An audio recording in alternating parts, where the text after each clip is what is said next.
হয় মই মুহূৰ্তত উপস্থিত আছো হাজোৰ শ্ৰী শ্ৰী কেদাৰ দেৱালয় আৰু কমলেশ্বৰ দেৱালয়ৰ লগতে দুৰ্গা দেৱালয়ত আৰু এই দেৱালয়খনৰ পৰ্যটনৰ মূল আকৰ্ষণৰ কেন্দ্ৰবিন্দু প্ৰতিদিনে ইয়াত অলেখজন ভক্তৰ সমাগম ঘটে শিৱৰ শ্ৰীচৰণত বা দুৰ্গা শ্ৰীচৰণত সেৱা জনাই কৃপা লাভৰ অৰ্থে ইয়াত বিভিন্নজন ভক্ত ৰাজ্যৰ ভিন্ন প্ৰান্তৰ পৰা আহে কিন্তু এই দেৱালয় কেইখনৰ মূল সমস্যা হৈছে যে ইয়াত খোৱাপানীৰ সমস্যা তীৰ্থযাত্ৰীসকলৰ কাৰণে এক দীৰ্ঘদিনীয়া সমস্যা খোৱাপানীৰ সমস্যা আৰু মন্দিৰ পৰিচালনা সমিতিয়ে বাৰে বাৰে জনস্বাস্থ্য কাৰিকৰী বিভাগকে হওক বা পৰ্যটন বিভাগকে হওক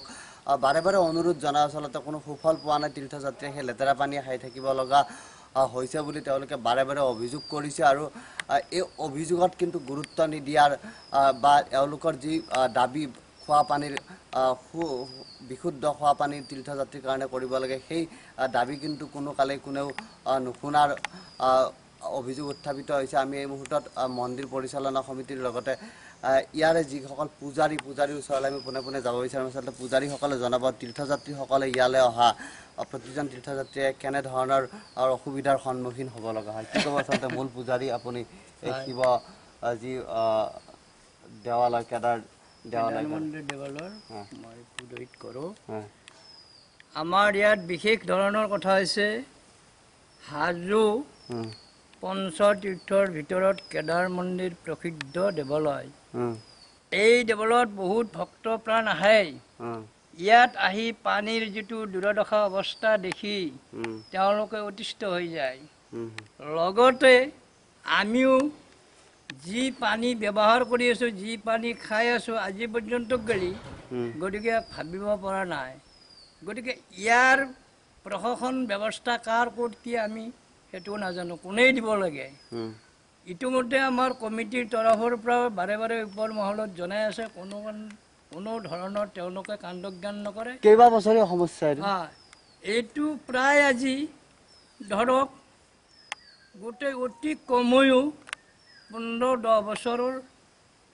কাল যদি হ'লে এই ঘটনাটো ঘটি চলি আছে হয় ক'ব লাগিব যে আচলতে 10-15 বছৰীয়া সমস্যা কিন্তু এই সমস্যা সমাধানৰ কাৰণে কোনো গুৰুত্ব নিদিয়াৰ আপত্তি দৰ্শাইছে অভিযোগ উত্থাপিত হৈছে তেওঁলোকে মন্দিৰৰ যিসকল মূল পূজাৰীসকলে এই কথা বাৰে বাৰে দোহাৰিছে মন্দিৰ পৰিচালনা সমিতিয়ে অভিযোগ উত্থাপন কৰিছে ওপৰ মহলত কিন্তু কোনো কাম দিয়া নাই দুৰ্গা দেৱালয়ৰ আন এগৰাকী পুৰোহিত আমাৰ লগত উপস্থিত আছে আচলতে কি ক'ব আচলতে আপোনালোকে যেতিয়া তীৰ্থযাত্ৰী আহে আপোনালোকৰ ওচৰলৈ আচলতে খোৱা পানীৰ সমস্যাটো এক মূল সমস্যাৰ ৰূপে থিয় দিয়া নেকি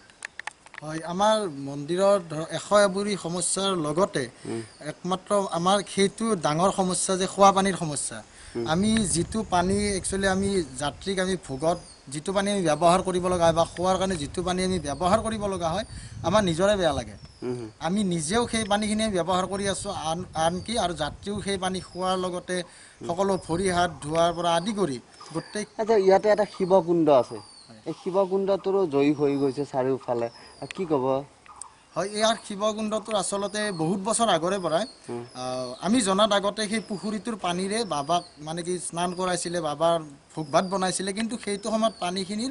এনেকুৱা অৱস্থা নাছিলে খুব ভাল খুব সুন্দৰ পানী আছিলে এইটো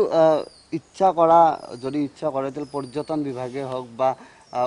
বিভিন্ন বিভাগীয় বিষয়ববীয়া এই বিষয়টোত গুৰুত্ব সহকাৰে লৈ এইটো আকৌ ধুনীয়া কৰি তুলিব পাৰে হয় নিশ্চয়কৈ যদি তেওঁলোকে বিচাৰে যে এই মন্দিৰৰ যিটো শিৱকুণ্ড ঐতিহ্যমণ্ডিত শিৱকুণ্ড এই শিৱকুণ্ডটো যদি ভালদৰে তেওঁলোকে পৰিষ্কাৰ কৰি খোৱা পানীৰ ব্যৱস্থাৰ লগতে ইয়াৰ পানীৰ সমস্যাখিনি বহুখিনি সমস্যা মোটামুটি আপোনাৰ 80% সমস্যা ইয়াৰ পানীৰ সমস্যা ইয়াৰ দূৰ হ'ব ইয়াতে একে সময়তে আপোনালোকে দেখা পাইছে যে ইয়াতে কিছু পানীৰ টেংকি আমি দেখা পাইছোঁ আচলতে আৰু বিভিন্ন ধৰণৰ নিৰ্মাণ কাৰ্য চলি আছে কি আচলতে এইবিলাক না আচলতে এটা কথা আছে যে আছে গৰু নাবাই হাল সেই গৰু নোহোৱাই ভাল যিবিনে আপোনাৰ পানীৰ টেংকি কেইটা যাত্ৰীয়ে দেখি আছে কিন্তু জনস্বাস্থ্য কাৰিকৰী বিভাগক আমি বাৰে বাৰে ওপৰ মহলতো আমি তেনেকৈ আমি জনাই আছোঁ আমাৰ ওপৰৰ মানুহখিনি আমাৰ কমিটিৰ মানুহখিনিও জনাই আছে কিন্তু তেওঁলোকে এতিয়ালৈকে কোনো ধৰণৰ কামসাৰ কৰা নাই তাৰ ফলত আমি বিশুদ্ধ খোৱা পানীৰ পৰা বঞ্চিত হোৱাৰ লগতে আমি অতিকৈ দূষিত পানীৰ আমি ব্যৱহাৰ কৰি আমি নিজৰ লগতে আমি আনকি যাত্ৰীবিলাকৰো বেমাৰ আজাৰৰ বাবে আমি তেওঁলোকক বেমাৰ আজাৰবিলাক আমি আমন্ত্ৰণ কৰি আছোঁ হয় আচ্ছা পৰ্যটন বিভাগে কিবা ইয়াতে কিবা গুৰুত্ব দিছে নে নাই পৰ্যটন বিভাগে এতিয়ালৈকে মন্দিৰৰ পানীৰ ক্ষেত্ৰত বা মন্দিৰৰ উন্নয়নৰ ক্ষেত্ৰত তেনেকুৱা গুৰুত্ব দিয়া নাই। যোৱাটো 5 বছৰত বিশেষ গুৰুত্ব নাপালে নেকি? বিশেষ গুৰুত্ব এতিয়ালৈকে পোৱা নাই। এনেই ধৰক যিখিনি পানীৰ এই আৰু এটা ইয়াত পানীৰ কাম চলি আছে, কিন্তু আজি মোটামুটি আপোনাৰ টেংকিটো তেওঁলোকে বনাই, খোৱা পানীৰ যিটো টেংকি আছে সেই টেংকিটো বনাইছিলে এইটো পৰ্যটন বিভাগৰ ফালৰ পৰাই, সেইটো নাজানো, কিন্তু কামখিনি কৰিছিলে। কামখিনি কৰি মেলি উঠি এতিয়া মানে কি 4 মাহ 5 মাহ হ'ল সেই কামখিনি বৰ্তমান পৰি আছে। যিসকল বিষয়ববীয়া বা বিভাগীয় কৰ্তৃপক্ষ বনাইছিলে নেতৃত্ব, তেওঁলোকে গুৰুত্ব দিয়া নাই আৰু তেওঁলোকে এতিয়াও গুৰুত্ব দিয়া নাই। গতিকে আপোনালোকে এই মুহূৰ্তত কি দাবী জনাব? আমি এইখিনিয়ে দাবী জনাওঁ যে চৰকাৰক, লগতে পৰ্যটন বিভাগক, জলসিঞ্চন বিভাগক, জনস্বাস্থ্য কাৰিকৰী বিভাগক, গোটেইখিনিকে আমি এইখিনিয়ে কওঁ যে আমাৰ যিখিনি খোৱা পানীৰ সমস্যা, লগতে মন্দিৰৰ যিখিনি সমস্যা সেইখিনি দূৰ কৰিব লাগে,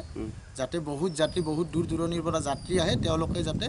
মন্দিৰলৈ আহি কোনো ধৰণৰ অসুবিধাৰ সন্মুখীন নহয়। কিন্তু ইয়াতে বিভিন্ন সমস্যাৰ সন্মুখীন হয়, বহা মেলা আদি কৰি বা চোৱা মেলাৰ ক্ষেত্ৰত বিভিন্ন অসুবিধাৰ হয়, সকলোবিলাক অসুবিধাৰে বহুতখিনি অসুবিধাৰ সন্মুখীন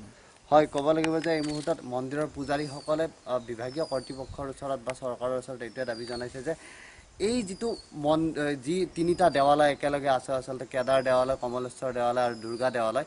এই দেৱালয়লৈ অহা তীৰ্থযাত্ৰীসকলে বিভিন্ন সময়ত বিভিন্ন সমস্যাৰ সন্মুখীন হৈছে। খোৱা পানীৰ সমস্যা, ইয়াতে আহি ধুনীয়াকৈ পৰিপাটিকৈ বহাৰ সমস্যা,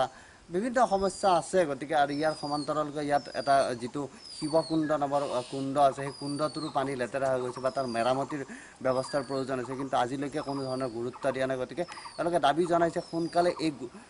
সকলো সমস্যা দূৰ কৰি তীৰ্থযাত্ৰীৰ কাৰণে আকৰ্ষণীয় কৰি তোলক এই 3টা দেৱালয়।